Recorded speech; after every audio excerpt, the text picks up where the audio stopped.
Nervous System, Class 5th, Chapter 5, Part 2. Children, in the introductory videos, we have studied about the nervous system, that is the main control and coordination center of our body. In this video, we will study about brain and its parts. Children, have you ever seen walnut? Walnut, and when you open it, the walnut structure, it resembles our brain. Brain, it is the control center of the body. Control center means all the messages to different parts of the body. So these are given and received by the brain. It receives messages from different parts of the body with the help of nerves. Nerves, they are present in all our body parts, and brain then process these messages and then takes decision and then tell the body part what to do. But all these steps happen within second. You can't realize the importance of brain. The result, the responses, these take place within second. If you are saying anything, you are saying within second it, but the decision is given by the brain. Children, if you are seeing this video or listening the voice, this, the listening power and the seeing power, that is also controlled by the brain. So now I think you can imagine the importance of the brain. The brain looks like a walnut. Walnut means akhrot. It is protected by the skull. Children, have you seen walnut? It is protected by the hard coat, just like our skull. The brain contains billions of nerve cells, or these nerve cells are called neuron. About nerve cells, you know that these are the longest cell in our body.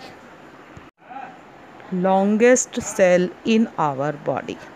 The human brain is made up of three different parts: cerebrum, cerebellum, and medulla or brain stem. Medulla is also known as brain stem.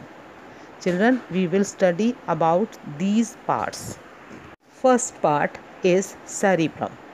Cerebrum, it is the largest part of the brain. Largest part. Children, you can see in the figure. The largest part that is labeled is cerebrum. And cerebrum, it controls most of the action. All the sense organs, messages from all the sense organs, so these are received by the cerebrum. Cerebrum receives messages from all the sense organs, and then the cerebrum process these messages and give responses. The responses, as a result of responses, the sense organs work. And cerebrum, this is the thinking part of the brain. It controls the body movements, voluntary actions, so these are also controlled by the cerebrum. Cerebrum help us to learn, store and recall memories. It also controls our emotions. Emotions means when we are feeling happy or sad. Whatever emotions, so that is controlled by the cerebrum. Children, when you are learning something or when you are attending a class, you are listening something, all these actions are controlled by the cerebrum. Now the second part is cerebellum. Cerebellum, it lies below the cerebrum. You can see in the pic. It is the second largest part of the brain, and it controls balance, movement and action of the muscles. All the precise actions where balancing is needed, these are controlled by the cerebellum.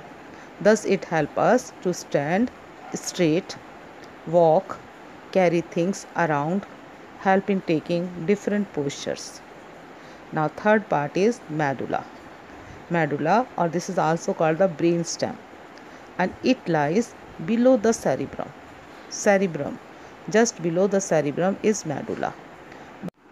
Children, we can also say it lies in front of the cerebellum. Medulla, it connects the brain to the spinal cord. The spinal cord that is also a part of the nervous system. Medulla, it controls the involuntary actions in our body like breathing, beating of the heart, digestion in the stomach and blood circulation. And these actions can take place even when we are sleeping. Now children, the medulla, this works non-stop even when we are sleeping, just like our heart. Heart works non-stop throughout our life. Similarly, medulla, it also works throughout our life, even when we are sleeping. So children, from this video, I hope you understand about brain and its parts and their functions. Bye children.